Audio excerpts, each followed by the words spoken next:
By many metrics, the United States boasts the world's most productive food system, indeed the most productive food system in the history of humanity. According to the U.S. Department of Agriculture, the food and agricultural sector generates more than $2 trillion in annual revenue and employs more than 19 million people in the United States. Food is cheap and abundant in the country. In 2023, the United States exported more than $178 billion in agricultural goods, generating a significantly positive balance of trade. Since World War II, U.S. farm productivity has tripled, owing largely to more efficient farming practices and improvements in farming technologies. The United States is by far the world's largest producer of maize, sorghum, and almonds, and competes with Brazil to be the world's largest soy producer. It's the world's fourth largest producer of wheat and the fifth largest producer of potatoes. And it's in the top 5 global producers for more than 20 other crops, ranging from fruits like apples, oranges, grapes, and tomatoes, to nuts like pistachios, walnuts, to vegetables like broccoli and carrots, to lentils and sugar, to livestock production. I could go on and on. But the question of how our food is produced and how the U.S. became the world's leading farming powerhouse is easily missed among our convenient trips to the grocery store. And so in this video, we're going to look at the political forces, economic interests, and social values that created the U.S. food system. To understand all this, it's useful to start by thinking about the major actors and their interests in the U.S. farm system. And the most obvious place to start is with the farmers who grow the food we eat, the corporate actors that surround production, and the final consumers who purchase and eat the food that's made. Let's briefly consider each in turn, and let's start at the beginning of the cycle with the farmers. The United States boasts a diverse landscape of farmers and food producers ranging from small-scale family farms to massive commercial operations. These two ends of the spectrum operate under distinct models and face different challenges. At the one end of the spectrum are small-scale farms, usually defined as farms with gross annual sales under $350,000, often operated by families who live and work on the land. These farms often cultivate a variety of crops and raise different livestock, promoting biodiversity and resilience. And they engage in direct-to-consumer sales, selling products directly to consumers at farmers markets through community-supported agriculture programs or online. These farms often rely on family labor, sometimes supplemented by bringing in seasonal workers. Their operations often prioritize environmental stewardship, community connection, and preserving traditional farming practices. They face a variety of challenges, including competing with large-scale producers that benefit from economies of scale and preferential market access, accessing land, navigating complex regulatory frameworks, and succession planning to ensure the transfer of the farm to the next generation. Large-scale commercial farms are typically defined as farms with gross annual sales of more than $350,000 per year, though typically boasting incomes of more than $1 million per year. These operations are typically owned by large corporations or investors, and they tend to specialize in growing fewer high-value commodities, often referred to as monocultures, and relying on technology, machinery, and hired labor. These farms are normally well integrated into complex supply chains, connecting production to wholesalers, processors, and retailers. And as previously mentioned, they rely extensively on hired labor to operate. In their operations, large-scale farms normally prioritize efficiency, productivity, and profitability, and their primary challenges center on addressing the environmental impact of farming, which can include soil degradation, water pollution, and loss of biodiversity. They also face labor issues as a result of their reliance on vulnerable workforces of migrant populations and seasonal laborers. And they face challenges associated with market instability, price fluctuations, and global trade disruptions. A third category of farmers exists primarily in countries of the global south. Subsistence farmers are similar to small-scale farms, but operate at a much smaller level, producing primarily for household consumption, growing most of the food eaten in the household, and generally only selling small surpluses on local markets to pay for basic household expenses. While subsistence farming is the most common form of agricultural production in the world, it's not common in the United States, and so we don't explore it in this video. According to data from the U.S. Department of Agriculture's Economic Research Service, small-scale farms account for about 88% of all U.S. farms, but capture only about 20% of the total value of agricultural production, while large-scale farms comprise about 12% of all U.S. farms but account for about 80% of the total value of production. Indeed, the top 3% of large-scale farms, those with incomes of more than $1 million per year, comprise just 3% of U.S. farms but capture more than half of the total value of production. And as we'll consider in another video, these large-scale farms benefit disproportionately from government subsidies and other programs. But an important caveat, this is a simplified dichotomy, and there's significant diversity within each of these categories. Some small-scale farms are highly specialized, while some large-scale farms prioritize sustainable practices. However, understanding the general characteristics and challenges faced by each type of farm is crucial for analyzing food politics and policy debates in the United States. The next group of actors connected to agricultural production is the food industry, which occupy a central role in the process of getting most food from the farm to the table in the United States. This group encompasses a variety of actors. Input providers are companies that supply farmers with seeds, fertilizers, pesticides, equipment, and other resources necessary for agricultural production. Historically, these were grouped into seed and chemical companies like Monsanto, which is now Bayer, DuPont, which is now Corteva, Syngenta, and others, and equipment producers like John Deere. These companies developed and sold new seed varieties, including genetically modified seeds, as well as pesticides, herbicides, and other chemical inputs. They aim to maximize profits through increased crop yields and reduce pest damage. Food processors are companies that transform raw agricultural commodities into finished food products for sale to consumers. These include things like meatpacking plants, dairy processors, and food manufacturers. They seek to maintain efficient operations, reduce costs, and meet consumer demand for convenience and variety. A wide variety of companies operate in this sector, often focus on specific sectors of the food economy, examples of which might include Tyson Foods for chicken, Cargill for grains, Smithfield Food for pork, and so on. Distributors and wholesalers transport and store agricultural products, ensuring they reach retailers and food service providers. Companies like Cisco aim to efficiently move food products from manufacturers to retailers or food service providers, ideally minimizing spoilage and transportation costs while ensuring product availability. Retailers are supermarkets and grocery stores, farmers markets, or other outlets where consumers purchase food, the largest of which include companies like Walmart, Kroger, Costco, and Amazon, which owns Whole Foods. They focus on competitive pricing, product variety, consumer loyalty, and adapting to changing consumer preferences. And finally, service providers are companies that offer various products to the agricultural sector, such as agricultural consultants, financial institutions, or marketing firms. A well-functioning agribusiness sector can efficiently manage the supply chain to minimize costs, reduce waste, and ensure product availability to respond to changing consumer preferences. But in recent years, the agribusiness sector has been criticized for a variety of concerns, many of which stem from the dominant position they occupy in the food system. First, critics point to the role agribusiness has played in environmental degradation associated with some farming practices.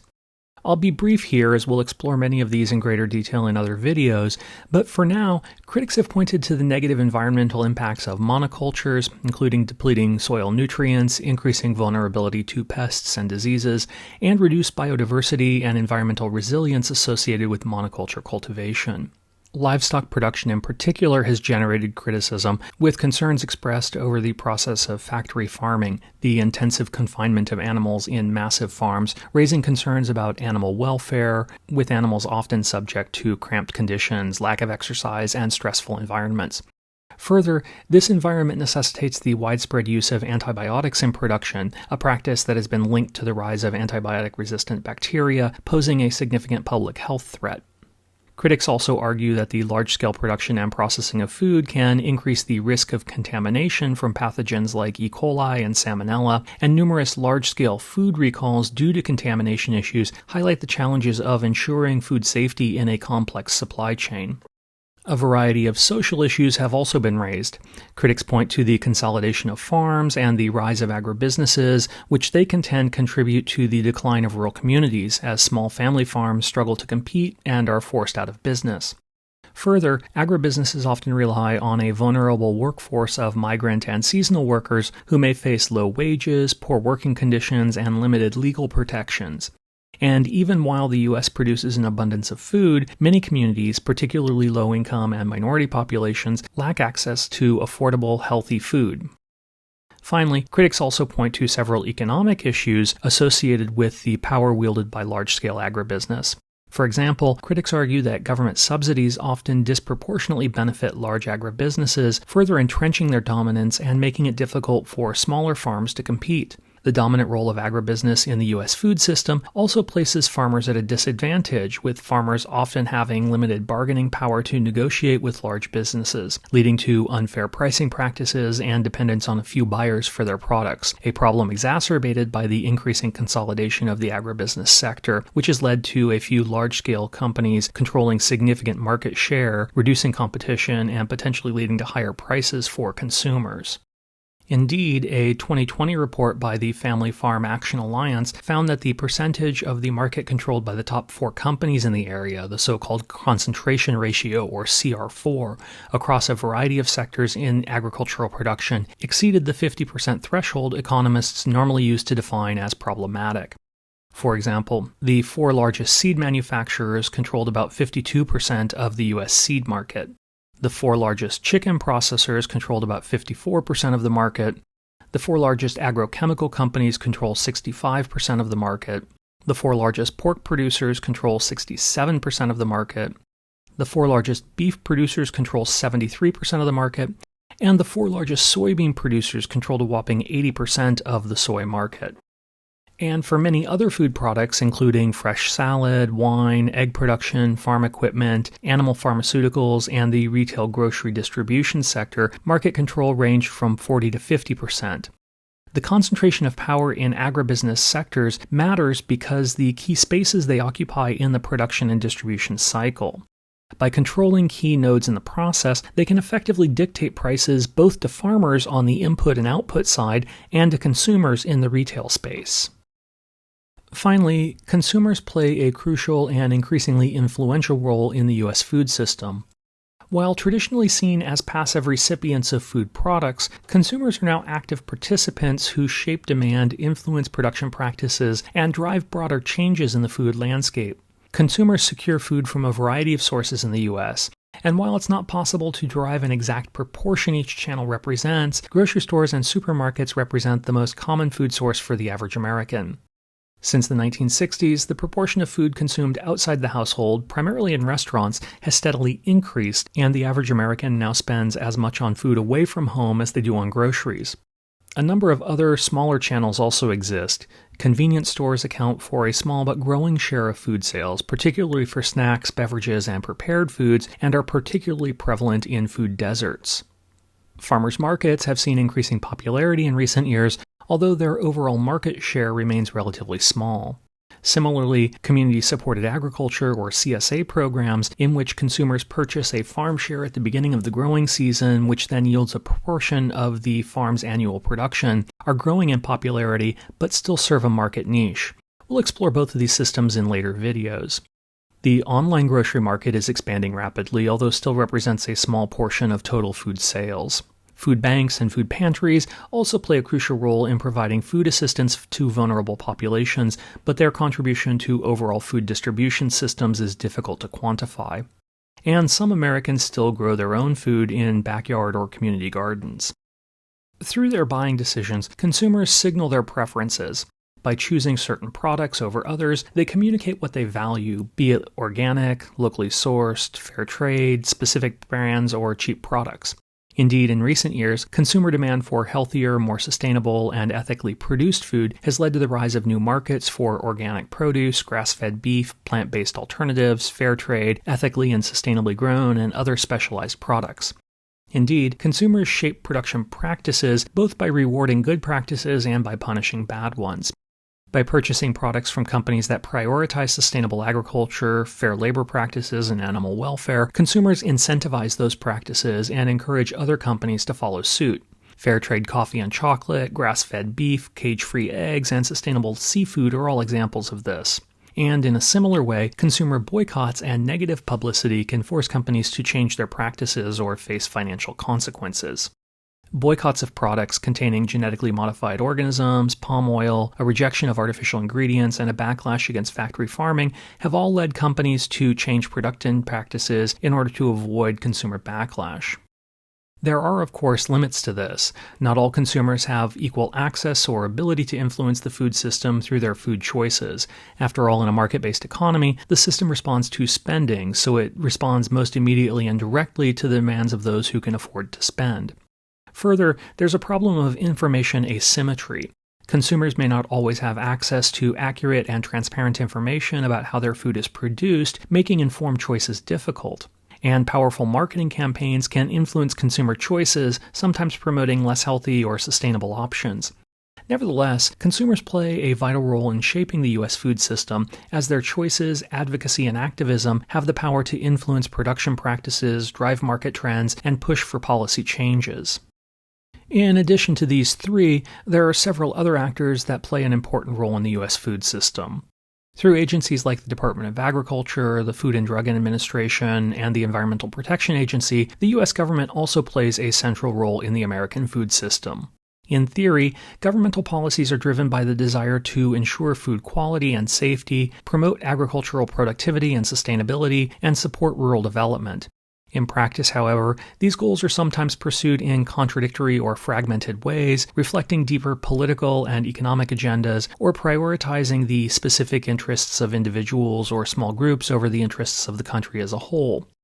Often funded by government, research and educational institutions, including land-grant universities like Cornell, Iowa State, and UC Davis, and research organizations like the USDA's Agricultural Research Service, advance agricultural science and technology by providing education and training to future farmers and agribusiness professionals, conducting research on sustainable and innovative farming practices, and sometimes even providing information to inform governmental decision-making. Finally, a variety of advocacy and interest groups also seek to influence agricultural policy based on the interests of their members. Some groups like the Sierra Club and the National Resources Defense Council focus on addressing the environmental impact of agricultural production. Others, like the Center for Science in the Public Interest, focus on food and nutrition policy. And still others, like the National Farmers Union, lobby for better agricultural policies and working conditions for their members. Now that we've uncovered the major players and dynamics surrounding the U.S. farm system, let's consider some of the key challenges they face today. We'll be brief here, as many of these are topics we'll return to later in the course. The first is ensuring the sustainability and mitigating the negative environmental impact of farming. Agriculture is both a contributor to and affected by climate change, as extreme weather events, changing precipitation patterns, and rising temperatures impact crop yields and livestock productivity.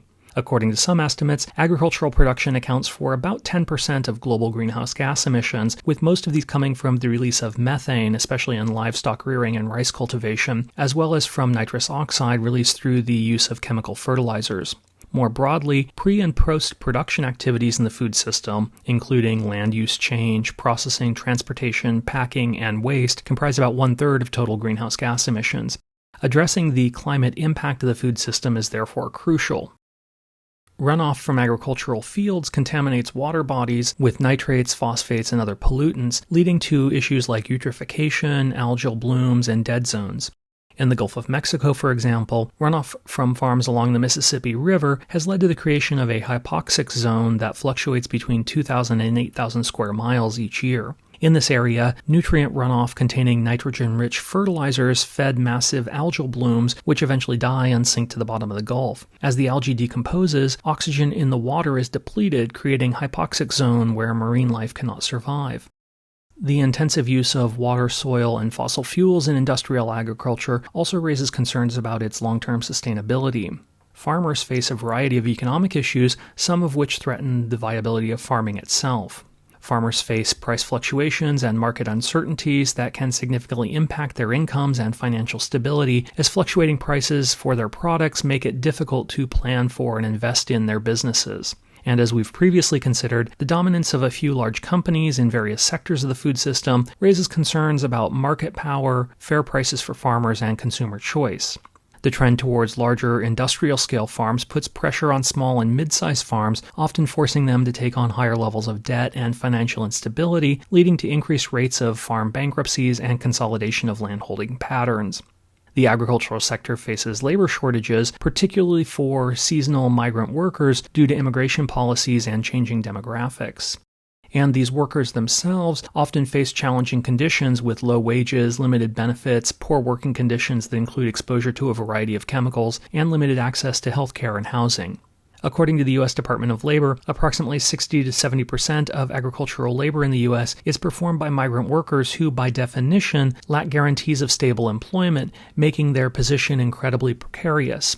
And an estimated 50 to 60% of farm crop workers in the U.S. are undocumented immigrants, lacking legal status and making them particularly vulnerable to exploitation and abuse.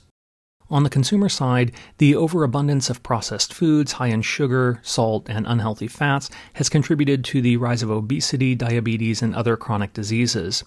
Meanwhile, in many rural and urban areas, often described as food deserts, the lack of access to fresh, affordable, and nutritious food has led to food insecurity and exacerbated health disparities. And even outside of food deserts, millions of Americans struggle to afford adequate food, with hunger and food insecurity disproportionately affecting low-income families, communities of color, and rural areas. These individuals are often forced to navigate a complex web of government-supported nutrition programs like the Supplemental Nutrition Assistance Program, or SNAP, and the Women and Infant Children, or WIC programs, private nutrition programs like community food banks and soup kitchens, and others to meet their basic needs. Consumers are also increasingly concerned about food safety and nutritional quality as stories of food contamination and recalls become increasingly common. Indeed, according to the Centers for Disease Control and Prevention, an estimated 48 million people get sick every year as a result of foodborne illnesses in the United States. In addition to the number of people who get sick, an estimated 128,000 people are hospitalized and 3,000 die from foodborne illnesses annually. And changing consumer preferences, particularly the increased demand for organic, locally sourced, and sustainably produced foods, and demand for better labeling and information and transparency regarding the origins and production methods of their food, requires shifts in production practices. A variety of governmental policies and regulatory frameworks are also at play.